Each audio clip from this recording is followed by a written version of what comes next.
So this was all a test? No. You pretended to be poor to see if I would love you? I wanted to know whether someone could love me without knowing what I had. Rose. You still don't understand.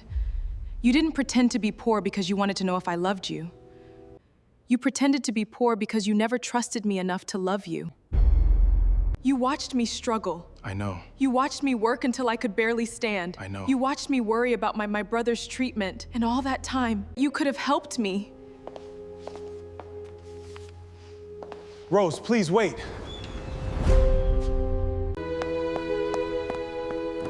Rose. Rose, please wait.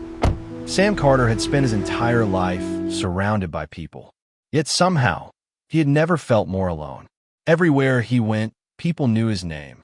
At restaurants, waiters rushed to serve him before he even sat down. At business meetings, men twice his age listened carefully whenever he spoke. At parties, people laughed a little louder when he made a joke. Women smiled a little wider. Employees stood straighter. Strangers who had never met him suddenly became interested in knowing him. And Sam knew exactly why. He was the heir to the Carter empire. A man whose family name was worth billions. A man who could walk into a boardroom and move millions of dollars with a signature.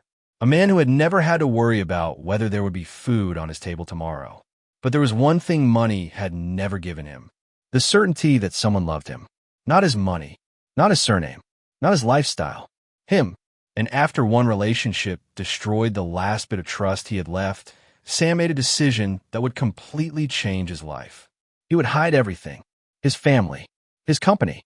His wealth. His influence. Everything. He would become an ordinary man and see whether a woman could fall in love with him without knowing he was a billionaire. He didn't know that the experiment would lead him to Rose. And he certainly didn't know that the woman who would finally make him feel loved would also become the person most capable of breaking his heart. Sam had grown up in a mansion where silence was expensive. The Carter family estate was enormous. There were several buildings on the property.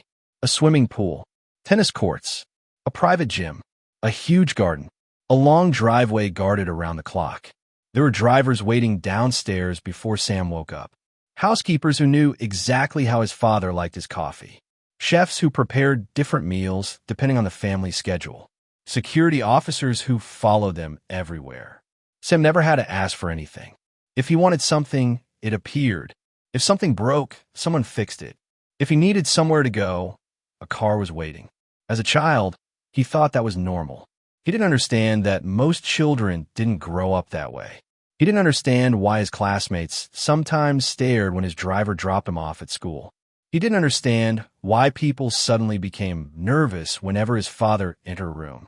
His father, Richard Carter, was a powerful businessman, and everyone knew it.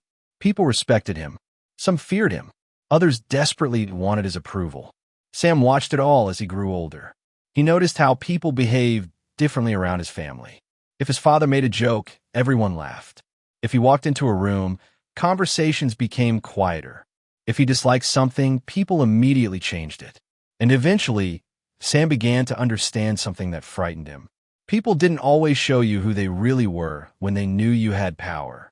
They showed you the version of themselves they thought you wanted to see. And Sam carried that lesson into adulthood. When Sam was 29, he met Vanessa. She wasn't impressed by him at first. At least, that's what he thought. She was beautiful, confident, funny, and unlike many of the women he had met, she didn't seem interested in his money. Sam fell for her quickly. For the first time, he thought, maybe this is different. He took her on dates. He listened to her talk about her childhood. He remembered little things about her. He believed they were building something real. After almost 2 years together, Sam began thinking seriously about marriage. He even started looking at rings. Then one evening, everything changed. He had gone to Vanessa's apartment unexpectedly. She didn't know he was outside. Before he could knock, he heard her talking to her friend. "Are you really going to marry him?" Vanessa laughed. "Why wouldn't I?" "Because you don't love him." There was a pause. Then Vanessa sighed. "You don't understand." "Then explain it." Vanessa's voice became quieter. "I didn't spend all these years dating him for nothing." Sam froze. His hand was still raised toward the door. "What do you mean?" "I mean, look at his life. His family is worth billions. Do you know what my life would look like if I married him?" Her friend didn't answer. Vanessa continued. I'm not stupid. Sam felt something inside him crack. He didn't go inside. He didn't confront her. He simply walked away. That night, he sat alone in his car for almost an hour. He stared through the windshield. He couldn't cry. He couldn't even get angry. He just felt empty, because suddenly every memory with Vanessa looked different. Every kiss, every I love you, every time she held his hand, every time she told him she was proud of him. He didn't know what had been real, and that frightened him more than the betrayal itself. After Vanessa, Sam dated other women, but things never changed. Women noticed his watch, his car, his clothes, his family, his lifestyle. They asked questions about his house. They wanted to know where he vacationed. They were fascinated by his company. Some didn't even know how much he was worth, but somehow found ways to bring money into almost every conversation. And Sam became tired.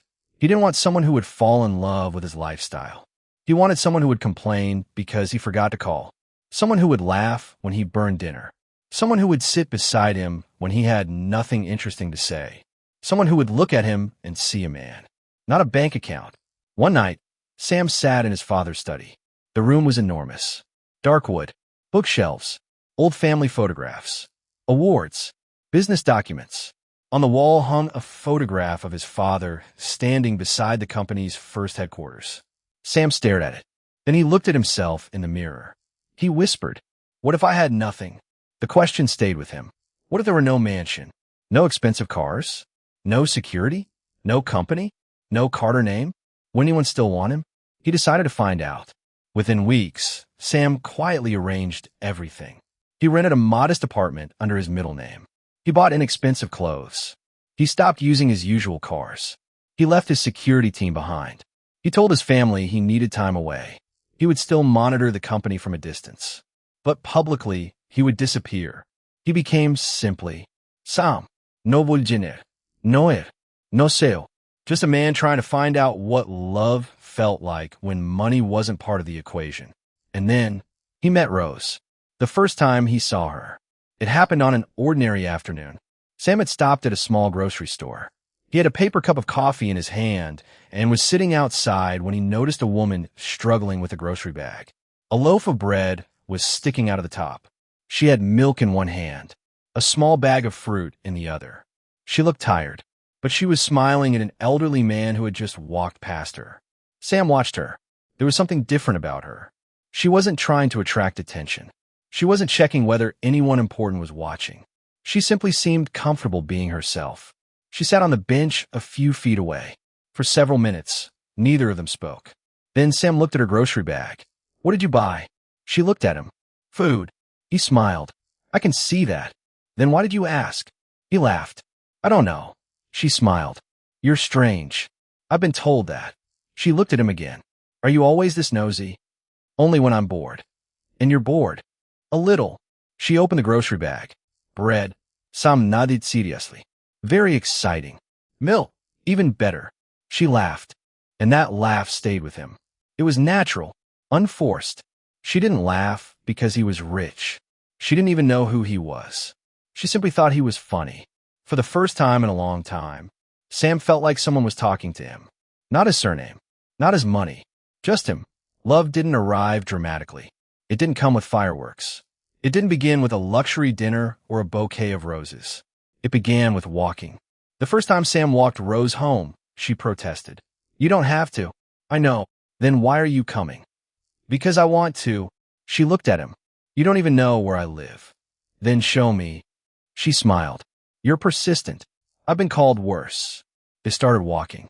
At first, there were awkward silences. Then Rose began talking. She told him about her work, her brother Daniel, her childhood, her mother, the things she wanted to accomplish. Sam listened, really listened, and he noticed how excited she became whenever she talked about the people she loved. When they reached her building, she stopped. "This is me." Sam looked at the old building. "You like it here?" Rose nodded. "My mother used to live here." "What happened?" "She passed away." Sam's expression softened. "I am sorry." Rose smiled faintly. She didn't have much, but she made this place feel like home. Sam didn't know what to say, so he didn't say anything. He simply stood beside her. Rose looked at him. "You're quiet." I don't know what to say. You don't always have to say something. That sentence stayed with him, because people around Sam always expected him to say something, to lead, to decide, to solve. Rose was different. She was comfortable with silence. Good night, Rose. Good night, Sam. She walked inside. Sam stood outside for several seconds. He didn't know why he didn't want to leave. He just didn't. The next morning, Sam saw Rose again. She was walking toward work. He happened to be standing nearby. At least, that's what he told himself. She looked at him. You've been waiting for me. No, you have. I was checking my phone. For 20 minutes? I had messages. Who messages you that early? Important people. She smiled. You're so mysterious. And then she started walking. Sam followed. That became their routine. Every morning, they walked together. Sometimes they talked. Sometimes they argued. Sometimes they laughed over the most ridiculous things. One morning, Rose pointed at a dog. Look at that dog. Sam looked. What about it? He looks like you. Sam stared at her. What? She laughed. Don't be offended. Why does that dog look like me? Because he's grumpy. I'm not grumpy. You are. I am not. You're literally frowning right now. Sam tried not to laugh. Rose burst out laughing. And suddenly he was laughing too. They started sharing coffee before work. Rose always ordered the cheapest one. Sam noticed.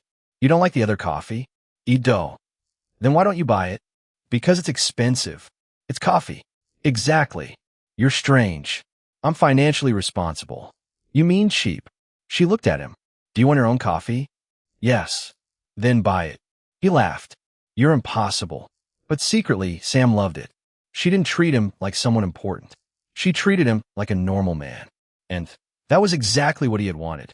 One evening, Rose invited him to her apartment. I'll cook. Sam smiled. I can help. Rose looked at him suspiciously. You can cook. Of course. You're lying. I am not. Okay. She gave him a pan. Make the eggs. Easy enough. Or so Sam thought. 10 minutes later, smoke was filling the kitchen. Rose ran into the room. What happened? Sam stood over the pan. I don't know. She stared at the eggs. Then at him. Thumb. Yes. You burned eggs. I was distracted. By what? You. She burst out laughing. You're terrible. I tried. You nearly destroyed my kitchen. He laughed. I'm never cooking again. You said you could cook. I changed my mind. She laughed so hard that she had to hold onto the counter. Sam watched her, and for a moment, he forgot the burned eggs. He just watched her laugh. He thought, I could get used to this. He tried again another time. This time, he made pasta.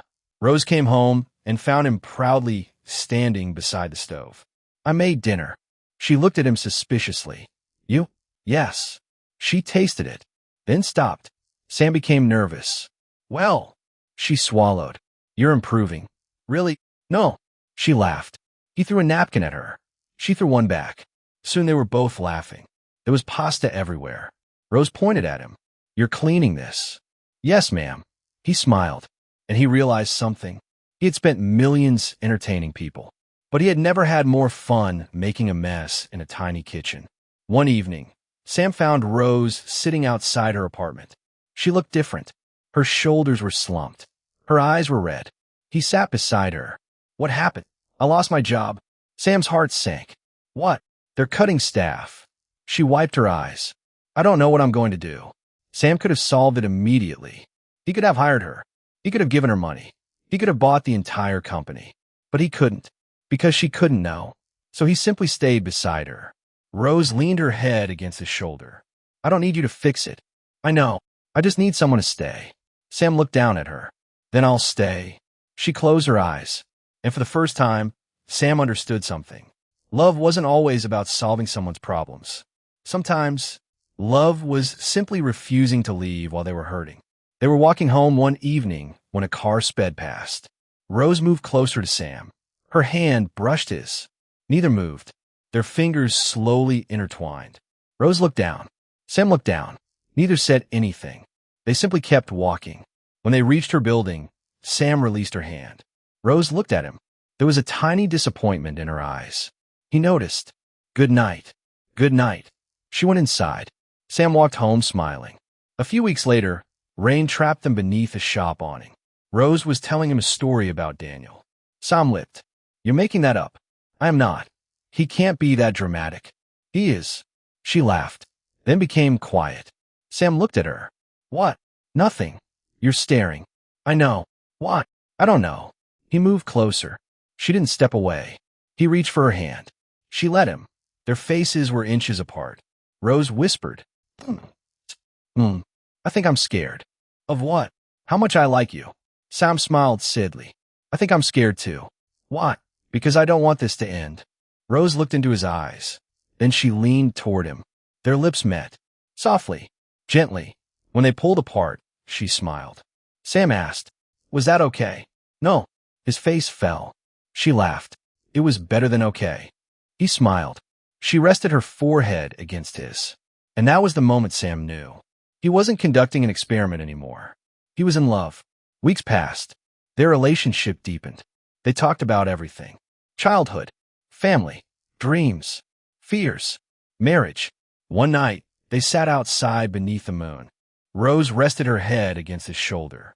Sam, do you ever think about marriage? He looked at her. Yes. With someone, hopefully. She laughed. You're avoiding the question. He smiled. Okay. He turned toward her. Yes. I've thought about it. With me. Sam looked at her. Yes. Her smile disappeared. Really? He nodded. I've imagined it. She looked away. I'm not perfect. I know. My life isn't perfect. I know. I don't have money. Sam's heart tightened. I know. She smiled. So why me? He reached for her hand. Because when I'm with you, I don't feel like I have to be anybody else. She looked at him. That means a lot. It should. She laughed. Then she asked, where do you see yourself in 5 years? Sam looked at the moon. He thought about the empire, the company, the mansion, everything he had hidden. Then he looked at Rose. With you. She smiled. You always say that. Because I mean it. What about everything else? He thought for a moment. I want a home. A big one. No. He smiled. A peaceful one. Rose rested her head against him. What else? A family. She looked up. Children. Maybe. She smiled. And me? You. She laughed softly. Are you sure? Sam looked into her eyes. I've never been more sure about anything. Rose smiled. Then whispered. I love you. Sam kissed her forehead. I love you too. He held her close. And while Rose looked at the moon, Sam looked at her. He knew he had finally found the woman he'd spent his entire life searching for. But there was one thing she still didn't know. The man she loved wasn't poor. He wasn't struggling. He wasn't an ordinary man. He was Samuel Carter, billionaire, son, heir to one of the most powerful business empires in the country. And every day he waited to tell her. The truth became harder to reveal. For a while, Sam convinced himself that he could keep his secret a little longer. Just a little. He told himself he would tell Rose when the time felt right. But the problem with secrets is that they don't stay the same. They grow. And the longer Sam kept his secret, the more dangerous it became. Because Rose was no longer just a woman he was dating. She was the woman he loved. The woman he imagined marrying. The woman whose laughter had become part of his daily life. And every time she looked at him with complete trust, he felt guilty. One Saturday morning, Rose woke up to the smell of something burning. She opened her bedroom door. Sam. No answer. She walked into the kitchen. Smoke filled the room. Sam stood beside the stove. Rose stared at him. What are you doing? Breakfast. She looked at the pan. That's breakfast. Yes. What is it? Sam looked down. I don't know anymore. Rose burst out laughing. You're terrible. I was trying. You nearly burned the kitchen. I was distracted. By what? You. She stopped, then smiled. You're learning. From you. He walked toward her. She straightened his collar. You know what I like about you? What? You don't pretend to be perfect. Sam's heart sank. She didn't know how ironic those words were. He looked at her. Rose. There is something I need to tell you. She waited. But before he could continue, her phone rang. She answered. It was Daniel. She smiled immediately. Hey, what's wrong? Sam watched her. She laughed, then began talking to her brother. The moment passed, and Sam said nothing. Again, that evening, they went grocery shopping. Rose pushed the cart. Sam walked beside her. She picked up a box of cereal. Too expensive. It's cereal. It's expensive cereal. Put it in. No. You like it? I can live without it. Sam looked at her. Sometimes you don't have to live without things you like. Rose looked at him. s- I don't need expensive things. I know. I'd rather have you. He became silent. Those words hurt. Because he had exactly what she said she didn't need. Money, power, luxury. And yet the thing he wanted most was her. That night, they sat outside again.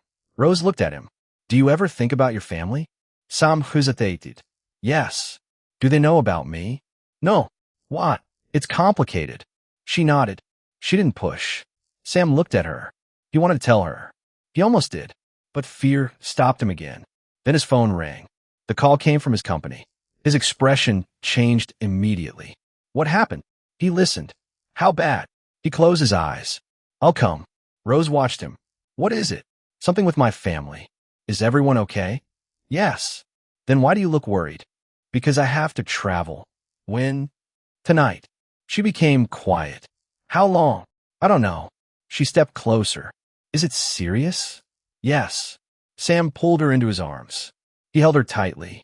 I'll call you every night. You better. I will. She looked into his eyes. Come back to me. Sam kissed her forehead. I will. He left that night. For several days, Rose and Sam stayed in contact. Morning messages, evening calls. Sometimes they talked until one of them fell asleep. But then Rose's life took another painful turn. Her company announced major restructuring. Her position was eliminated. Again, she stood outside the building holding her handbag. She stared at the doors. She couldn't believe it. She had already been struggling. Now she had no income. Her rent was coming. Daniel needed help. And Sam was away dealing with whatever mysterious family problem had taken him out of town. She didn't want to burden him. So she sat down that evening and began searching for jobs. She applied everywhere. Then she found something. Administrative coordinator, Carter Holdings. The salary immediately caught her attention. It was more than she had ever earned. She stared at the screen, then whispered, Please. She applied. 2 days later, she received an email. Interview confirmed. Rose smiled.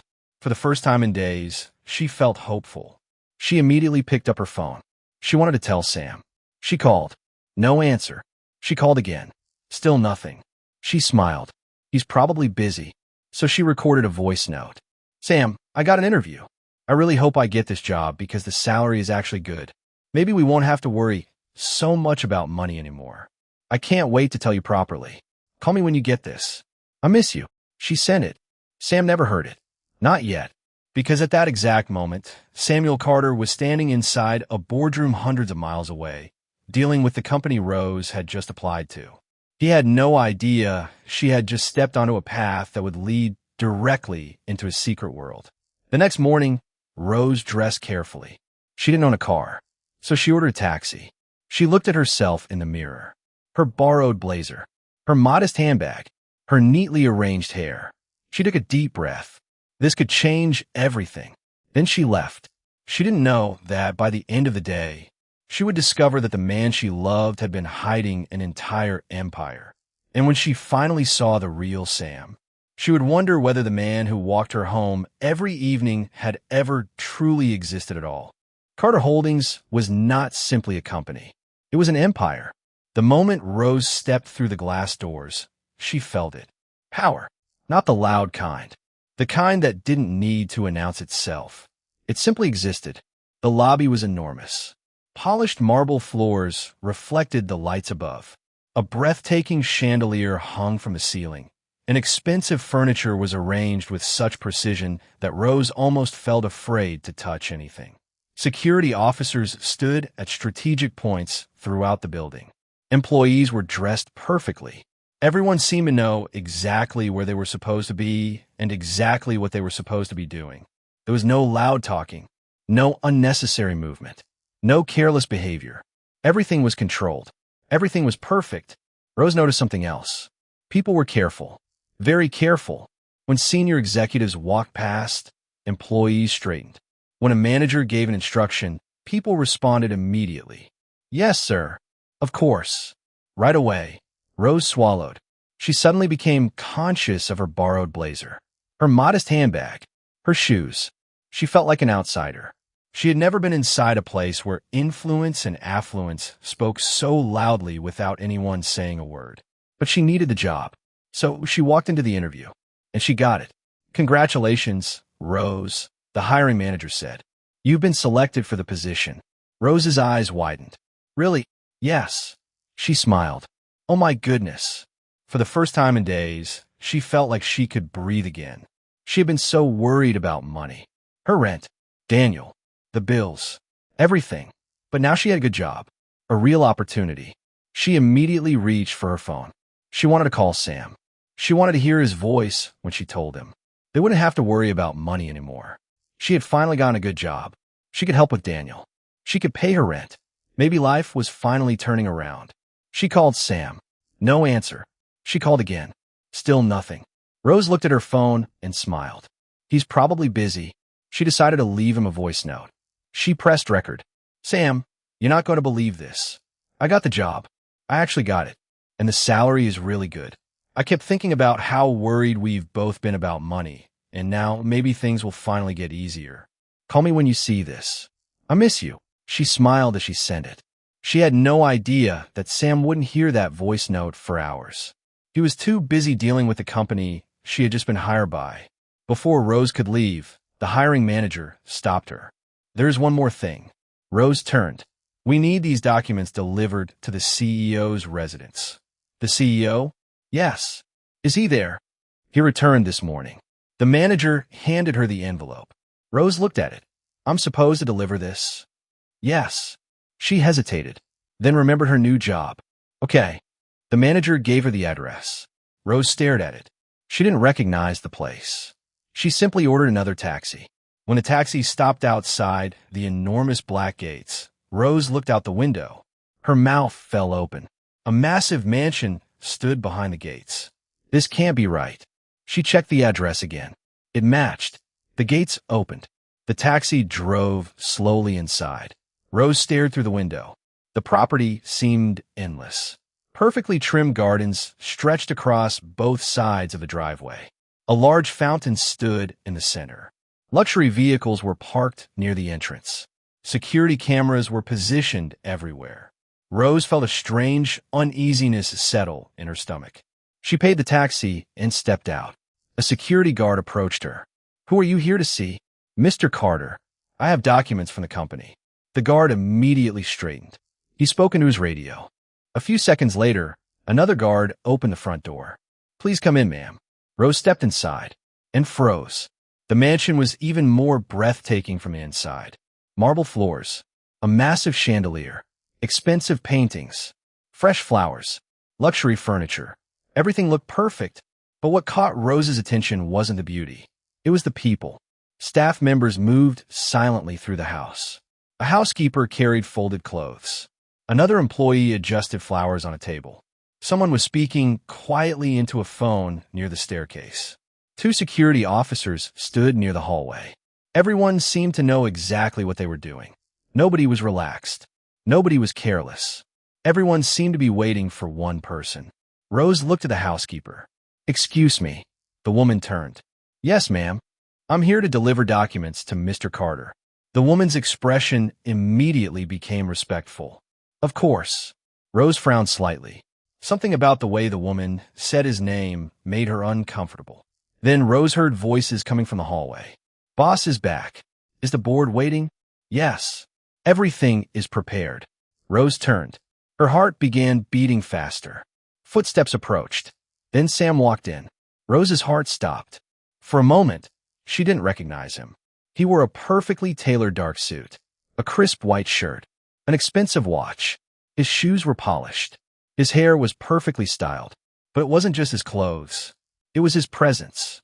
His entire demeanor had changed. The gentleman who laughed when Rose teased him about his terrible cooking was gone.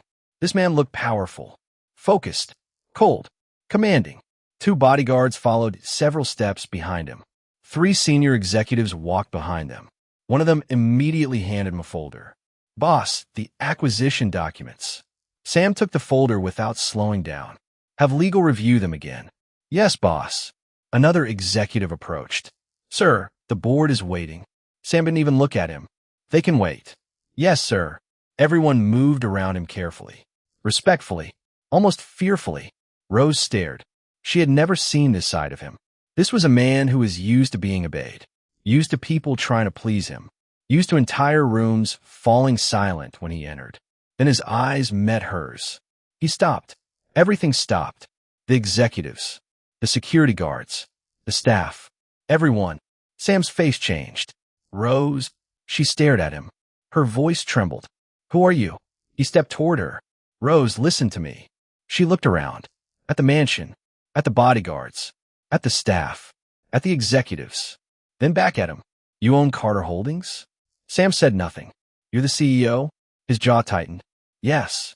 Rose's eyes filled with tears. You're a billionaire? He swallowed. Yes. Rose laughed softly, but there was no happiness in the laugh. It was disbelief, pain, betrayal. You lied to me. I was going to tell you. When? Rose. When? He took a breath. Tonight. She shook her head. You watched me struggle. I never wanted you to struggle. You watched me worry about rent. I know. You knew I was worried about money. I know.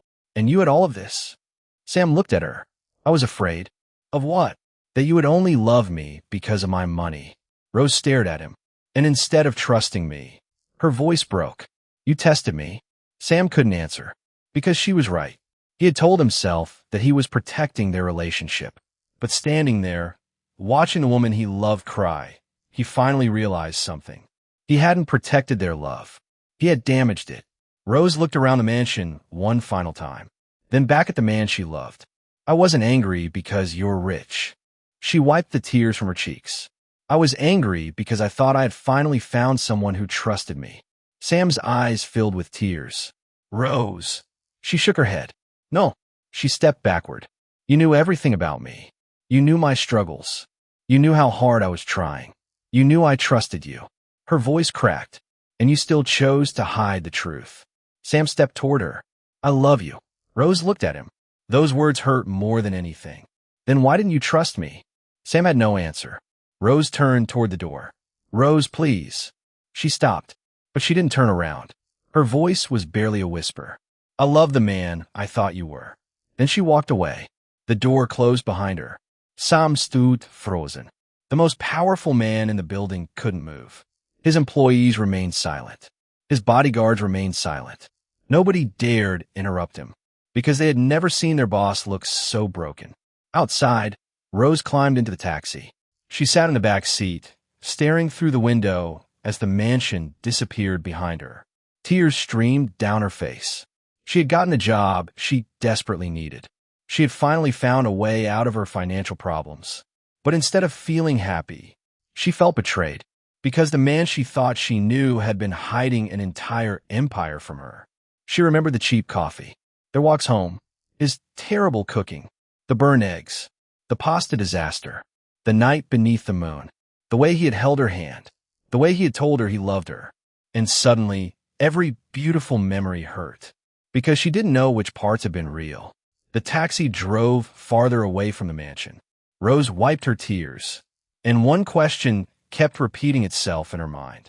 Was Sam ever truly in love with her? Or had she been nothing more than an experiment? That night, Sam returned to the mansion long after Rose had left. The house was quiet, almost unnaturally quiet. The same mansion that had once represented everything he'd worked for suddenly felt empty. Sam walked through the enormous foyer. The staff greeted him. Good evening, sir. He barely responded. Good evening. He continued upstairs. His jacket was still on. His tie was still perfectly in place.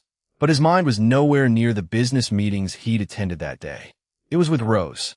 Her face. Her tears. The way she had looked at him when she realized who he really was. The way her voice had cracked when she said, I love the man I thought you were. Sam entered his bedroom and closed the door. For several seconds, he simply stood there. Then he loosened his tie and sat on the edge of his bed. He reached for his phone. Hundreds of notifications were waiting for him.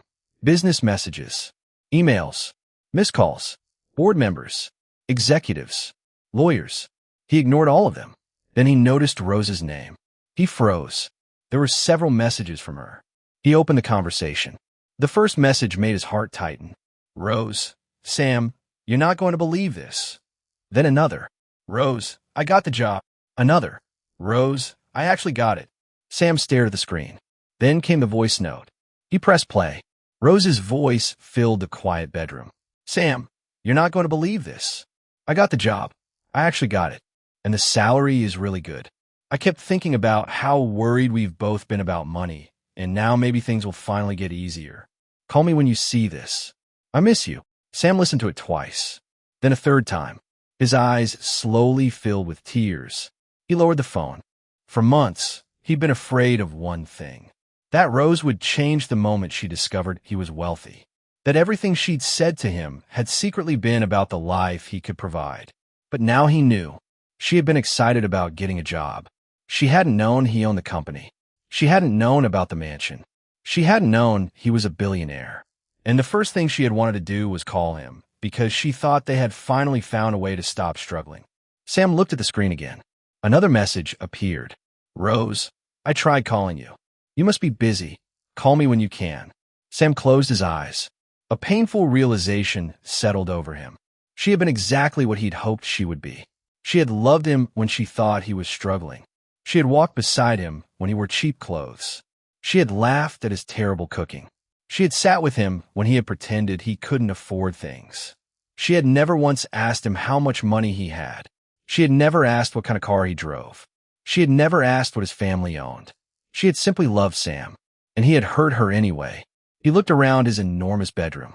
The expensive furniture, the artwork, the huge windows overlooking the estate. Everything he'd once believed would make him happy now felt meaningless. He whispered, I was wrong. A tear rolled down his cheek. I was so wrong. He picked up his phone again and opened their old messages. He scrolled through them slowly. Her jokes, their arguments, pictures of food, messages saying good morning, messages telling him she missed him, a picture she'd sent of the terrible eggs he'd burnt. The caption read, Chef Sam should be arrested. He smiled through his tears.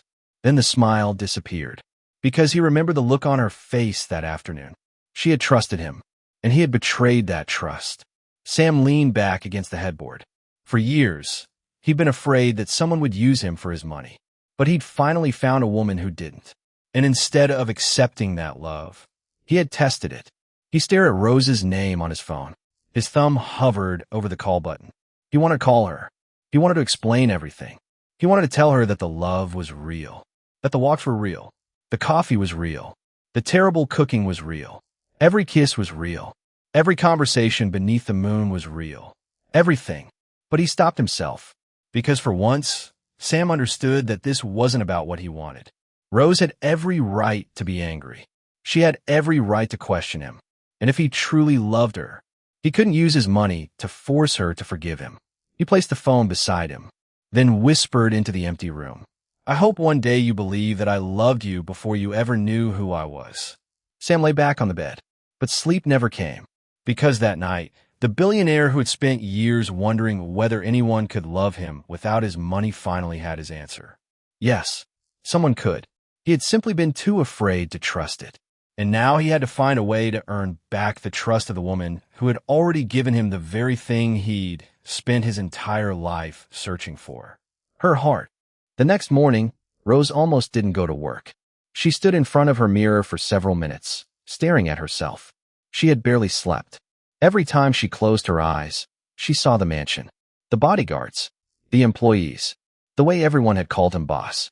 And then she saw Sam, not the billionaire, the Sam she knew, the man who used to walk her home, the man who burned eggs and laughed about it, the man who had sat beside her under the moon and talked about marriage.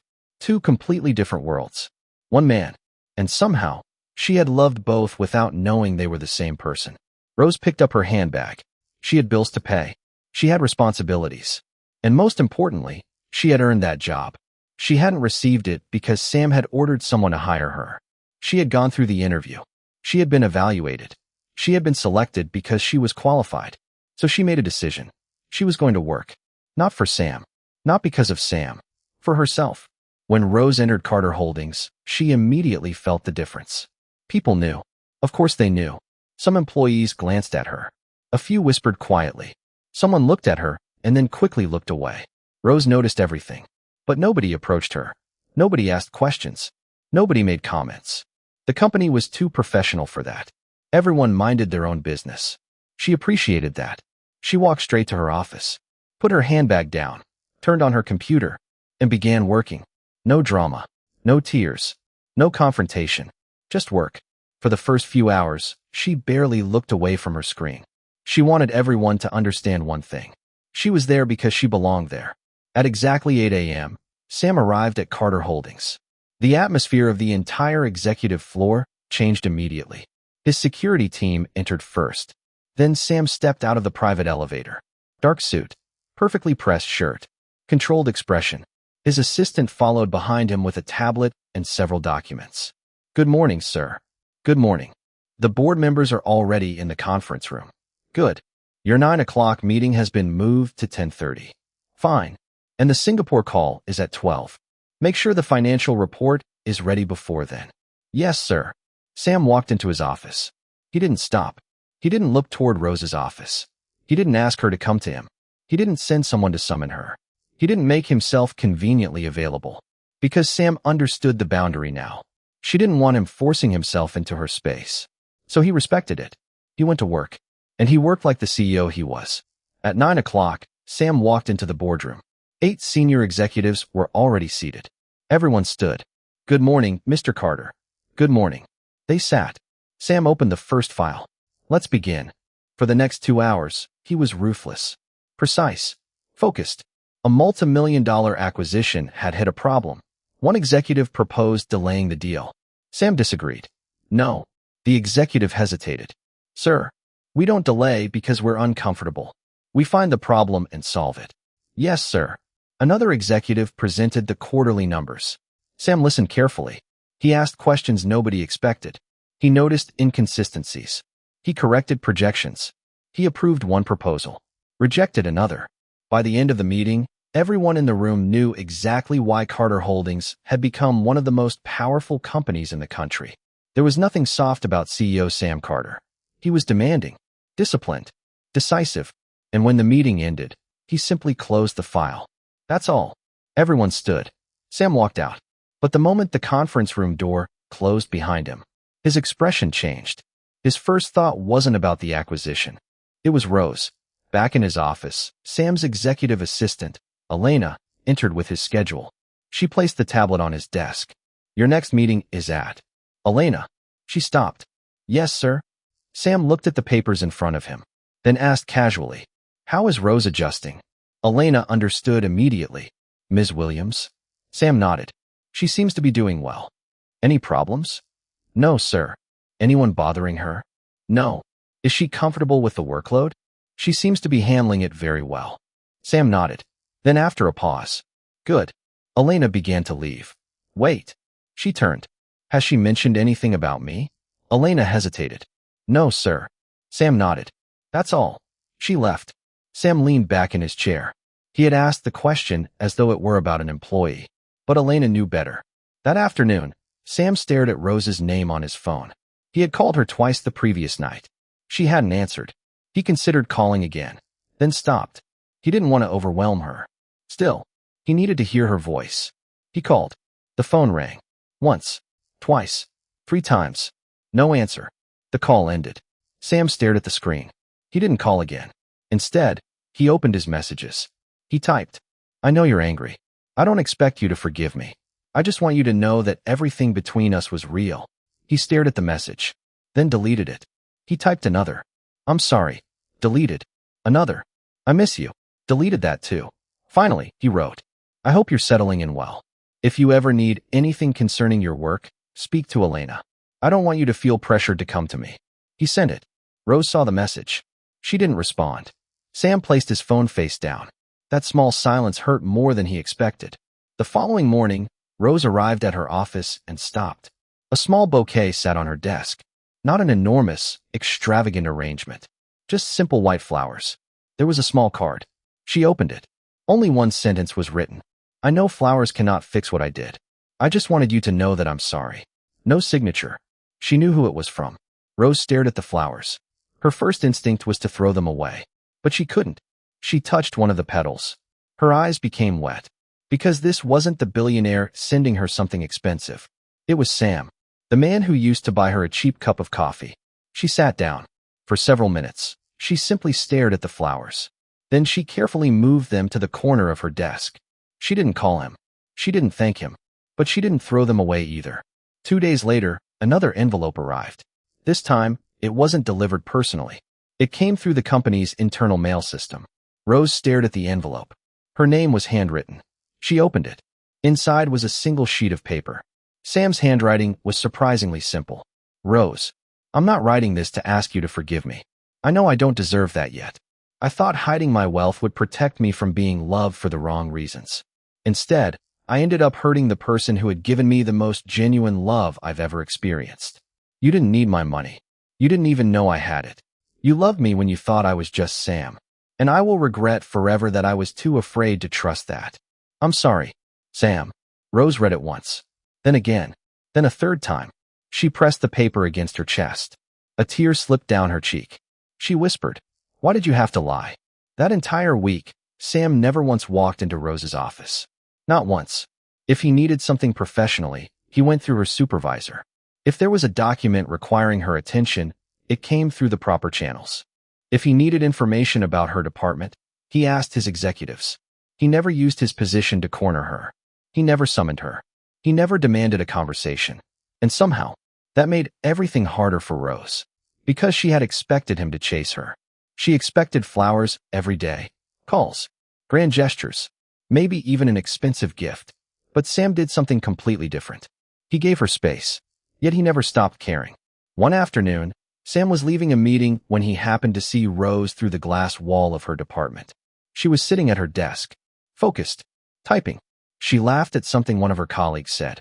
Sam stopped for half a second. A tiny smile appeared on his face. Then he continued walking. His assistant noticed. "You're not going to speak to her?" Sam shook his head. "No." "Why?" "Because she deserves to work without feeling watched." He continued toward the elevator. Then quietly added, "But make sure she has everything she needs." His assistant nodded. "Yes, sir." The elevator doors opened. Sam stepped inside. The doors closed. And Rose never knew he had been there. That night, Rose was at home when her phone rang. She looked at the screen. Sam. She stared at it. Her thumb hovered over the answer button. She almost rejected the call. But something stopped her. She answered. Neither spoke. For several seconds, all she heard was his breathing. Finally, Sam spoke. "Hi." Rose swallowed. "Hi. How are you?" "I'm okay." "Good." Silence. Sam didn't ask her to come back. Didn't ask her to forgive him. Didn't explain himself again. He simply said, "I wanted to hear your voice." Rose's eyes filled with tears. "You could have texted." "I know. Then why call?" A pause. "Because I miss you." Rose closed her eyes. She didn't know what to say. Sam continued quietly. "But I'll let you go." "Sam." "Yes." "I still don't know what to do." "I know. I still don't trust you." "I know. And I'm still hurt." "I know." His voice became softer. "Then take your time." Rose wiped her tears. "Good night." "Good night, Rose." The call ended. Rose stared at her phone. She didn't feel forgiven. She didn't feel ready to return to him. But for the first time since discovering the truth, she realized something. Sam wasn't trying to force his way back into her heart. He was waiting outside it. And for a man who was powerful enough to command almost anything in his world, choosing to wait was perhaps the hardest thing he'd ever done. The Carter Holdings building had emptied hours ago. The last employees had gone home. The lobby was almost silent. Only security personnel remained at the entrances, and the executive floors were locked. Rose was still working. She had spent the entire evening going through documents, determined to prove that she deserved the position she had been given. She didn't want anyone thinking she was there because of Sam. She didn't want special treatment. She wanted to earn her place. It was almost 10 at night when she finally leaned back in her chair. Her eyes were burning. She looked at the clock. "I'm never doing this again." She laughed quietly to herself. Then she heard a knock. Rose frowned. Nobody should have been on this floor. "Come in." The door opened. She froze. Sam walked in. Not casually. Not like an ordinary employee. The entire atmosphere changed the moment he entered. He was wearing a dark suit, his jacket buttoned, his expression controlled. 2 security officers stood several feet behind him. They didn't enter. They simply waited outside. Rose stared at him. You're here? Sam looked at her. Yes. Why? I wanted to see you. She swallowed. You came all the way here just to see me? Yes. He stepped inside. The security officers quietly closed the door behind him. Rose looked toward it. You could have called. I could have. Why didn't you? Because I didn't want to talk to you over the phone. She looked at him. Why? Sam's expression softened. Because some things deserve to be said face to face. Rose didn't answer. Sam glanced at the files scattered across her desk. You're still working. I have a job. I know. You don't have to check on me. I didn't come to check on your work. He paused. I came because I missed you. Rose looked away. The words affected her. She hated that they did. Sam didn't sit behind her desk. Instead, he pulled a chair from the opposite side and sat down. For several seconds, they simply looked at each other. Rose finally spoke. You know what's strange? What? I used to think you were the simplest person in my life. Sam listened. You didn't have much. You didn't dress extravagantly. You didn't drive expensive cars. You complained about coffee being too expensive. She laughed softly. You couldn't even cook eggs. Sam smiled. I still can't. She looked at him. Then the smile disappeared. And now I find out you own all of this. I know. I don't know how to reconcile the two versions of you. Sam leaned forward. There aren't two versions. There are. No. He looked directly into her eyes. There is one me. Then which one is real? The man who walked you home. The man who burned your food. The man who sat outside with you. The man who kissed you. He paused. And the man who owns this company. Rose's eyes filled with tears. I don't know if I believe you. Sam nodded. You don't have to. She looked surprised. I just want you to know that I never stopped loving you. Rose looked down.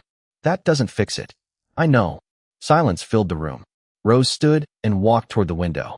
Sam remained where he was. She stared at the city lights. I hate that I still miss you. Sam's expression changed. He stood slowly. You don't have to hate that. She turned toward him. I should. No. He took one step closer. You loved me before you knew any of this. Rose's eyes filled with tears. And that's why this hurts. Sam stopped in front of her. Neither moved. Rose looked at him, then at his lips, then back into his eyes. She whispered, I don't know what I'm doing. Neither do I. He reached for her hand. She didn't pull away. He moved closer. Rose closed her eyes. Their lips met. The kiss was slow, tender, almost painful. It wasn't the carefree kiss they had shared before. There was sadness in it. Questions. Fear. Love. Regret. Sam held her gently. Rose's hands rested against his chest. For a few seconds, everything disappeared. The mansion, the company, the money, the lie. There was only them. When they finally separated, Rose opened her eyes. Sam looked at her. Neither spoke. Then Rose stepped back. The distance returned.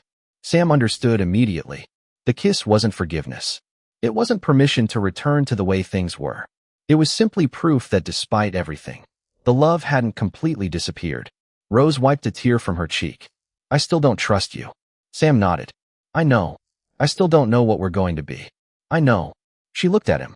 But I don't regret kissing you. A faint smile appeared on his face. Neither do I. She turned back toward her desk. Sam picked up his jacket. He didn't try to kiss her again. He didn't ask her to come home with him. He didn't pressure her. He simply said, Good night, Rose. She looked at him. Good night, Sam. He walked toward the door. The security officers immediately straightened when he stepped out. Rose watched through the glass as Sam walked down the executive corridor.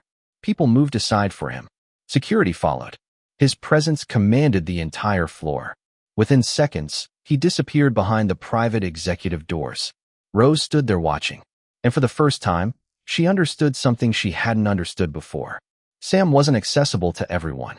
He didn't have to be. He was the CEO. People waited for meetings with him. Executives needed appointments. Employees couldn't simply walk into his office. His schedule was controlled down to the minute. His entire world operated around his authority. Yet tonight, he had walked through all of it, passed through his security, left his meetings, come to her office, not because she demanded it, not because he needed anything from her, because he chose to see her. Rose touched her lips. Her heart was still racing, but she whispered to herself, I'm not forgiving you yet. And somewhere down the corridor, Sam heard the private elevator doors close behind him. He leaned against the wall, closed his eyes, and smiled sadly. because he knew the kiss hadn't brought her back, but it had told him something else. There was still something worth fighting for. The private elevator doors closed behind Sam. Rose remained standing in her office. She could still feel his arms around her, still feel the warmth of his lips. She touched her mouth gently.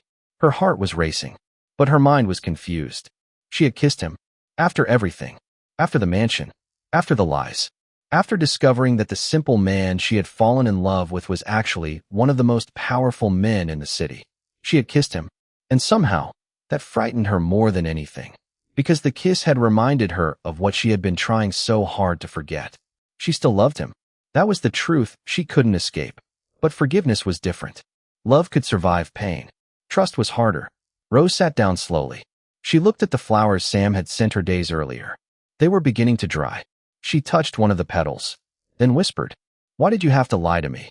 Meanwhile, Sam stepped into the private elevator. The doors closed. His security team stood outside. His assistant waited for instructions. But Sam didn't speak. He simply stood there. His mind was still in Rose's office. The kiss. The way she had stepped back afterward. The words, "I'm not forgiving you yet." Sam smiled faintly. He understood. The kiss wasn't a victory. It wasn't permission to return to their old relationship. It wasn't forgiveness. But it meant something. It meant the love between them wasn't dead. And for now, that was enough. Sam didn't contact Rose. Not because he didn't want to.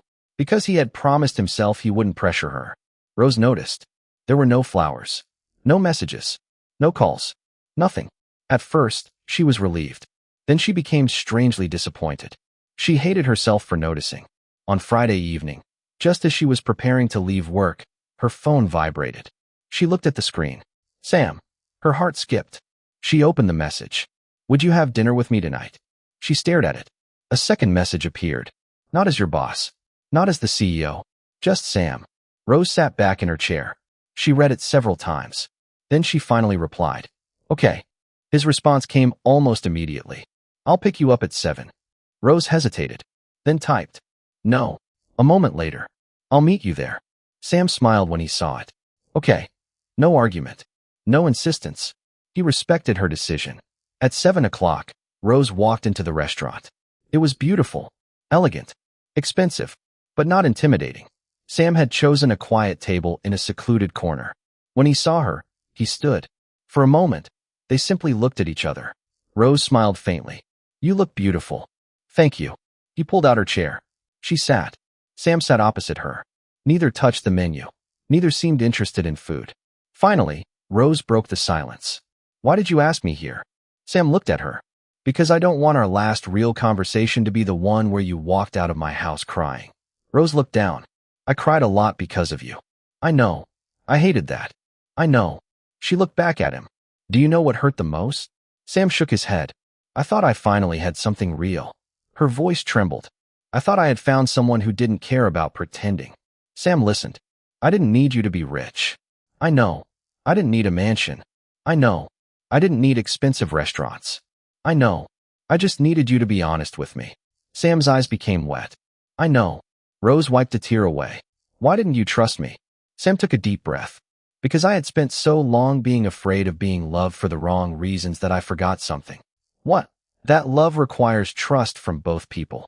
Rose looked at him. "I was so afraid you'd leave me when you found out who I was." He swallowed. "That I became the reason you wanted to leave." Rose's lips trembled. That was the part one couldn't forgive. "I know." Rose tried to hold herself together. But the tears came anyway. "I loved you, Sam. I know. I loved you when I thought you were struggling.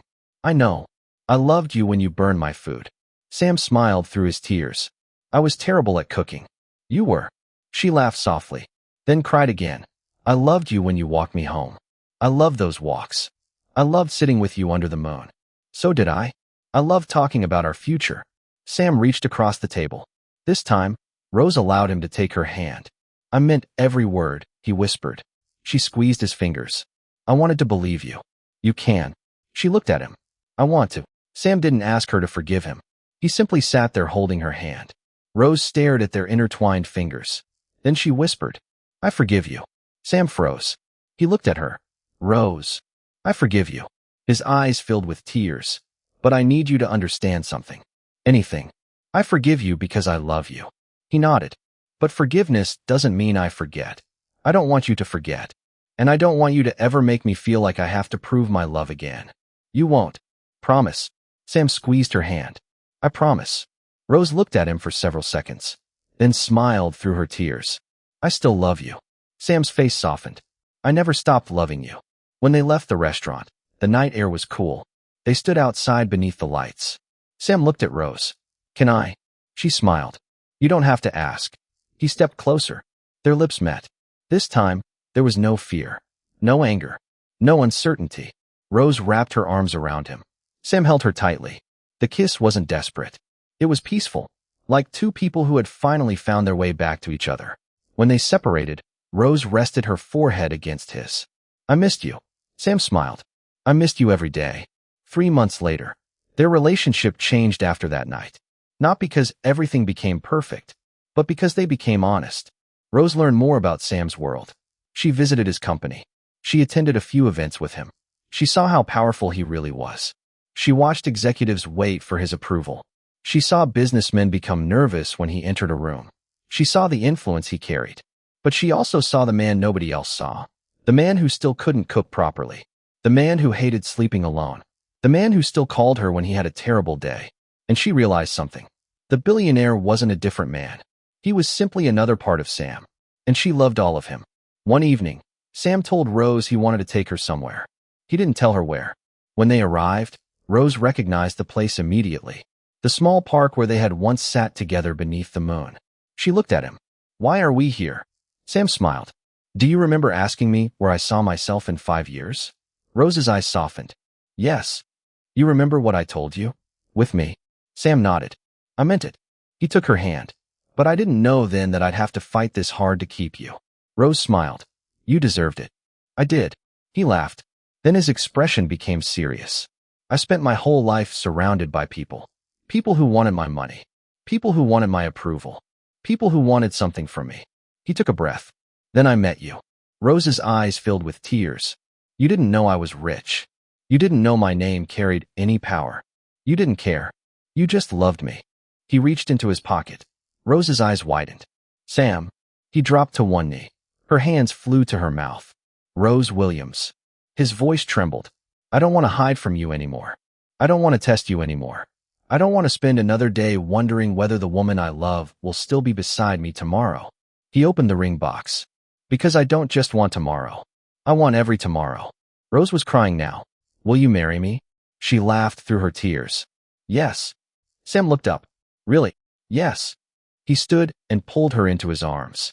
She laughed against his chest. He slipped the ring onto her finger. Rose stared at it, then looked up at him. You know I didn't say yes because you're a billionaire. Sam smiled. I know. I said yes because you're Sam. He pulled her closer. And I love you because you saw Sam before you ever saw the billionaire. They kissed beneath the moon. The same moon they had once sat beneath when they were two ordinary people talking about the future. Only now, there were no secrets between them. No disguises. No tests. No pretending. Just two people who had hurt each other, forgiven each other, and somehow found their way back to the love that had brought them together in the first place. Sam had spent his entire life wondering whether anyone could love him without his money. Rose had given him the answer. And Rose had once wondered whether the simple man she loved was real. Now she knew. He was. The billionaire was real. The CEO was real. The powerful man everyone feared was real. But so was the man who burned eggs. The man who walked her home. The man who sat beside her under the moon. The man who loved her. And that was the man she chose. And if this story touched your heart, if Rose and Sam's journey reminded you that real love isn't always perfect, but sometimes it's worth fighting for, don't forget to like this video, subscribe, and turn on your notification bell so you don't miss our next story. And I want to hear from you. If you were Rose, would you have forgiven Sam after discovering that he was a billionaire? Or would his lie have been too much for you to overcome? Tell me in the comments. Thank you for watching, and I'll see you in the next story.